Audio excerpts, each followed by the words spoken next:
출근할 때 차 막히면 답답하시죠? 그럴 때 버튼 한번 딱 누르면 비행 모드로 변신하는 차 한 번쯤은 생각해 보신 적 있지 않으세요? 아니 하늘이 저렇게 넓은데 바닥만 기어다니면 공간 낭비잖아요. 세계는 3차원이고 입체인데 우리는 2차원 평면 공간만 쓰고 있어요. 그래서 개발을 하고 있습니다. 플라잉카. 차가 떠요. 날라요. 문제는 날기 전에 활주로를 달려야 돼요. 한국 도심에다 활주로를 깐다?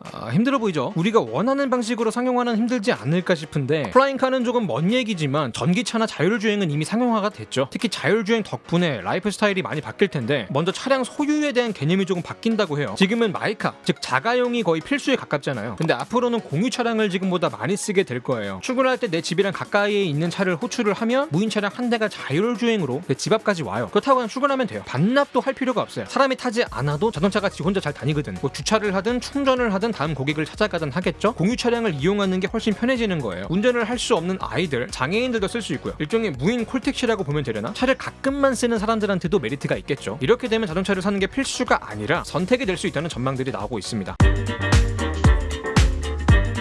요새 자동차 시장에서 제일 핫한 단어가 뭐죠? 테슬라죠. 확실히 전기차 시대로 가고 있죠. 그 최초의 전기차가 언제 나왔는 줄 아세요? 1832년에 나왔어요. 거의 뭐 200년 전이에요. 그 후로도 시제품 수준은 많이 개발이 됐는데 최초로 상용화된 전기차는 1884년에 나왔어요. 전기차라는 것 자체가 최근에 등장한 신기술이 아니에요. 1884년이면 김옥균이 갑신정변을 일으켰던 연도예요. 우리는 근대화를 한 해 만에 들어눕고 바닥에서 막 떼굴떼굴 굴러다니고 그랬는데 저 짝에서는 이미 전기차를 상용화까지 시킨 거예요. 더 놀라운 건 전기차가 내연차보다 더 먼저 개발이 됐다는 거예요. 근데 우리는 왜 지금 내연차를 타고 있냐? 당시에 이미 한 차례 경쟁을 했었어요. 전기차가 좋으냐 내연차가 좋으냐. 근데 그때 이 전기차가 싸움이 안 됐던 게 뭐냐면 충전을 하는데 시간이 너무 오래 걸려요. 내연차는 주유하는 거 해봐야 잠깐이잖아. 게임이 안 되는 거죠. 이때 내연차가 전기차를 씹어 먹으면서 거의 100년 동안 전기차가 버려지게 돼요. 그래서 우리가 지금 내연차를 타고 있는 거고, 그러다가 여러분도 잘 아시다시피 전 세계적으로 친환경 바람이 불면서 고대의 기술 로스트 테크놀로지였던 전기차 기술을 도로 끄집어냅니다. 그렇게 다시 전기차 시대가 오고 있는 건데 내연차로 지구 환경에다가 똥을 싸고 그거를 전기차로 씌워보자고 해서 전 세계적으로 내연차 판매를 금지하는 정책을 만들고 있어요. 문제는 아직 전기차가 비싸요. 내연차랑 가격으로 경쟁이 안 돼요. 그래서 가격을 얼추 맞춰보겠다고 정부에서 뭘 하냐? 전기차를 사는 분들한테 보조금을 줍니다. 각종 세제 혜택이나 할인 혜택도 주고요. 덕분에 판매량은 꾸준히 늘어왔어요. 과연 이 상승세가 언제까지 갈 것이냐? 전기차 판매량이 내연차를 추월할 때까지 간다는 거죠. 전 지구적으로 제도적으로 전기차를 밀어주니까 이거 막을 수가 없는 흐름이 되는 거예요. 자, 다음으로 전기차만큼 중요한 게 자율주행이죠. 자율주행에도 단계가 있거든요. 단계가 높을수록 완전 자율주행이 가까워지는데 지금 상용화가 돼 있는 애들은 단계가 조금 낮아요. 아직은 부분적으로만 자율주행이 되고 있습니다. 나중에는 완전 자율주행이 상용화가 되겠죠. 그래서 사람이 운전에 아무런 개입을 안 해도 된다. 그러면 이제 손이 놀고 차 안에서 시간이 남잖아요. 지금까지는 차 안에서 할 수 없었던 것들, 해서는 안 됐던 것들을 할 수 있게 되는 거예요. 일단 운전석이 필요가 없겠죠. 앞좌석을 뒤로 돌려서 뒷좌석이랑 마주보기 안 될 수 있고요. 아예 침대를 놓고 누워서 가는 것도 가능하고요. 식탁을 펼치고 밥을 드셔도 될 겁니다. 공간 활용이 훨씬 더 자유로워지는 거죠. 무엇보다 이제 시간을 낭비하지 않아요. 꽉 막히는 출퇴근 시간에 몇 시간씩 운전을 한다? 20년을 이렇게 살면 벌써 이게 몇 시간입니까? 인생을 그냥 아스팔트 위에서 태우는 거잖아요. 근데 앞으로는 차에 있는 시간이 여가 시간이 돼요. 만약에 지방으로 출장 간다고 왕복으로 한 10시간을 차 안에서 있어야 된다? 벌써부터 막 설레. 오늘은 또 무슨 게임을 하면서 갈까? 제8차 나이의 아저씨 정주행은 또 어떤 새로운 느낌을 줄까? 여가 시간의 증가, 삶의 질의 향상. 야, 이 정도면은 사실상 수명 연장이거든. 좁은 공간에서 즐기는 여가가 뭐가 있죠? 뭐 영상물, 게임물, 인터넷 쇼핑, 어플, 도서 같은 컨텐츠가 있겠죠. 그리고 자동차 전용 컨텐츠도 새로 나올 거고요. 컨텐츠 산업들은 앞으로도 전망이 좋겠네. 시간, 공간, 행동의 제약들이 사라져요. 라이프 스타일이 바뀌는 거죠. 다음으로 미래 자동차에서 또 중요한 게 커넥티드란 개념이에요. 말 그대로 연결되어 있다는 건데 자동차랑 모든 사물이 연결이 돼요. 뭔 소리야? 우리가 한번 상상을 해보자고요. 퇴근하고 아파트에 딱 도착하면 나는 1층에서 내려요. 그러면 자동차는 자기 혼자 주차장으로 가요. 자율주행이 되니까 주차도 무인으로 자기 혼자 하는 거지. 굳이 내가 주차자리 찾겠다고 뺑이 치고 그럴 필요가 없어져요. 주차는 잘 하고 있나 스마트폰으로 볼 수도 있고요. 카메라가 연결돼 있을 거 아니야. 자, 집에 들어왔어요. 샤워를 합니다. 나른해. 따뜻한 물 너무 좋아. 근데 스마트폰에서 문자가 하나 딱 와요. 주인님, 아파트에 자리가 없어서 교회 주차장에 되겠습니다. 그러면 내가 다음날 교회까지 걸어가야 되냐? 아니죠. 출근하기 전에 자동차한테 명령을 내려요. 스마트폰으로. 집 앞에다가 차 대기시켜 놓으라. 그러면 자동차가 아파트 로비 앞에서 딱 대기하고 있는 거야. 어떻게? 히터 딱 틀어놓고 나 얼어 죽을까봐. 만약에 차 안에서 응급 상황이 발생했다? 뭐 천식 발작이나 그런 거 있잖아요. 그럼 인공지능이 바이탈을 체크하고 이 사람 지금 돌아가시게 생겼구나. 알아서 경로를 바꿔줘요. 가까운 응급실로 호송을 합니다. 근데 지금 요런 게 커넥티드라고 보시면 되고요. 사물 인터넷이 자동차까지 확장이 된 거죠. 정리하면 미래의 자동차는 전기차, 자율주행, 그리고 커넥티드로 요약이 되는데요. 여기에 필요한 기술 중에 대표적인 게 4가지가 있어요. 제일 먼저 반도체 기술이 있고요. 그 다음에 배터리 기술이 있고요. 전기차의 틀이 되는 플랫폼을 만드는 기술이 있고, 마지막으로 소프트웨어 기술이 있습니다. 최근에 애플도 반도체를 만들었어요. M1이라는 칩을 새로 만들었는데 이게 맥북 신제품에 먼저 들어갔거든요. 근데 이게 반응이 되게 좋아요. 옛날에는 맥북이 가성비도 떨어지고 쓰기도 불편하고 감성충 플러스 화색충들이나 쓴다는 인식이 강했는데 이제는 가성비가 괜찮게 나와버리네. 물론 애플은 설계만 하고 생산은 위탁으로 돌렸지만 어쨌든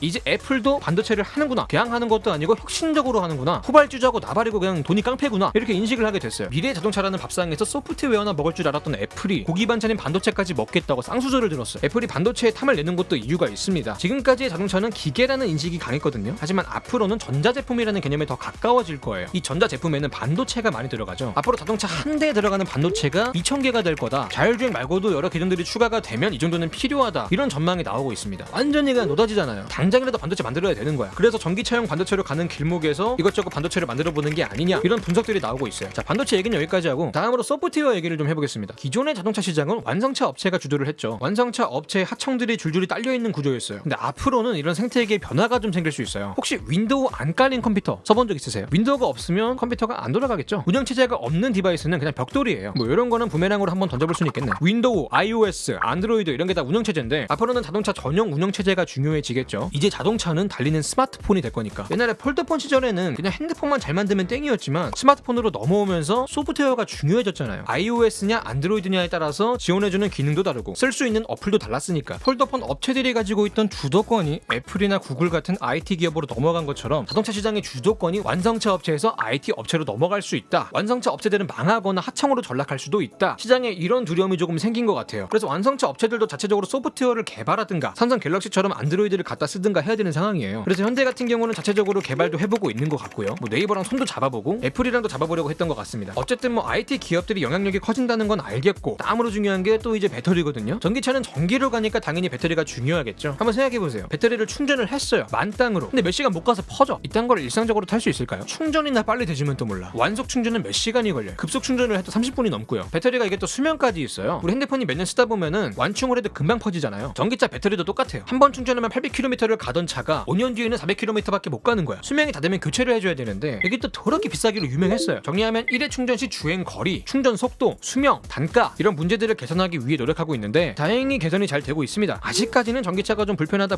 하지만 5년 뒤, 10년 뒤는 많이 달라지겠죠. 이 문제를 비교적 빠르게 해결하고 있는 업체들이 시장에서 인정을 받고 있어요. 여기서 우리나라가 또 꽤 선전을 하고 있습니다. LG가 현재 중국이랑 1등 자리를 놓고 경쟁하고 있는데 배터리 만든다고 따로 분사시킨 LG 에너지 솔루션 같은 경우는 기대가치가 100조 정도 나온다고 보고 있고요. 그나마 우리가 제일 경쟁력 있는 게 배터리 쪽이에요. 다음으로 적은 기름으로 오래 달릴수록 연비가 좋다고 하잖아요. 전기차에서는 연비 대신에 전비라는 말을 씁니다. 단순히 배터리만 잘 만든다고 전비가 좋은 게 아니에요. 예를 들어 차가 무거우면 전비가 안 나오잖아요. 차량 자체를 효율적으로 설계를 해야 돼요. 특히 자동차의 뼈대라고 하는 플랫폼이 중요합니다. 전기차를 한번 완충했을 때 얼마나 오래 가냐, 여기에 플랫폼의 설계도 영향을 미치기 때문에 중요한 요소 중에 하나로 보거든요. 아무래도 플랫폼 쪽은 완성차를 만들던 업체들이 잘 하겠죠. 이번에 현대에서도 전기차 전용으로 하나 만들었어요. 이 GMP라고. 효율적인 설계로 주행 거리만 길어진 게 아니고요, 배터리가 바닥에 넓게 깔리면서 내부 공간이 넓어졌어요. 이 정도면 헬창들은 안에서 운동도 할 것 같아요.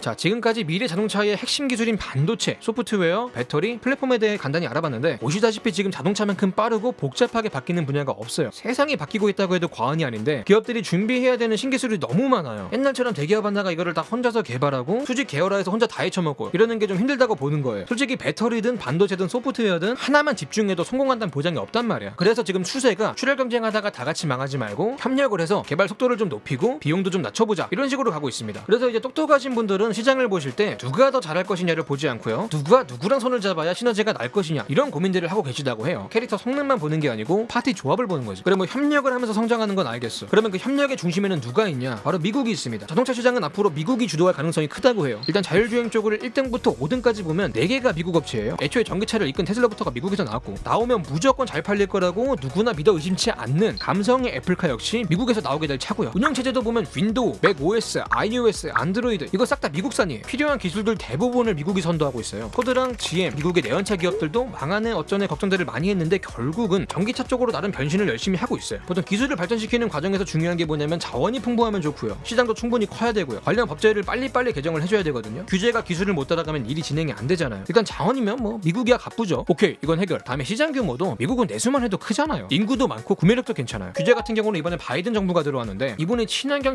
노래를 부르는 스타일이에요. 조만간 싱어송라이터로서 작사랑 작곡에도 손을 대지 않을까 싶은데 뭐 관용차도 싹 다 전기차로 바꾼다고 하고 있고요. 미국은 규제 걱정이 없는 거죠. 나중에 하면 어떻게 될지 모르지만 초반 상황만 보면 이번에도 미국이 아닌가. PC붐, 스마트폰 붐과 마찬가지로 또 미국이 주도하지 않을까 이렇게 보시는 분들이 좀 있는 상황이에요. 그러면 한국은 어떨까요? 잘 하고 있는 건가? 옛날에 그 스마트폰으로 넘어갈 때 못 넘어가고 도태된 기업들 많죠. 스마트카로 넘어가는 빠르고 복잡한 변화 속에서 이번에도 누군가는 도태가 되지 않겠습니까? 그게 하필이면 내가 되기는 죽어도 싫으니까 우리도 죽자 살자 덤비고 있는 거고요. 근데 미국이 주도하는 시장에서 살아남아야 되는데 중국이나 일본 같은 강적이랑도 경쟁을 해야 되고 우리 입장에서는 쉬운 싸움이 아니에요. 그래도 좀 희망적으로 봤을 때 미래 자동차가 기술 융합이 중요하거든요. 여러 가지 기술들이 섞여 있으니까. 근데 한국은 일단 완성차 만들 수 있죠. 배터리 잘 만들죠. 반도체도 자동차 쪽은 조금 늦은 감은 있지만 원래 괜찮았고요. 삼성도 뭐 테슬라랑 손잡고 반도체를 만든다는 얘기도 있고요. 그리고 5G 같은 인터넷 인프라도 굉장히 중요한데 우리나라가 또 인터넷 강국이잖아요. 사실 밸런스만 생각하면 나쁘지 않다는 분석이 있어요. 좀 국뽕인가? 결과가 나와봐야 알겠죠. 어쨌든 정치들 사이에서 삼성이 또 살아남았던 역사가 있지 않습니까? 그래서 희망을 좀 가져보는 거고. 자, 오늘 영상 여기까지고요. 지금까지 지식한입의 한입만이었습니다.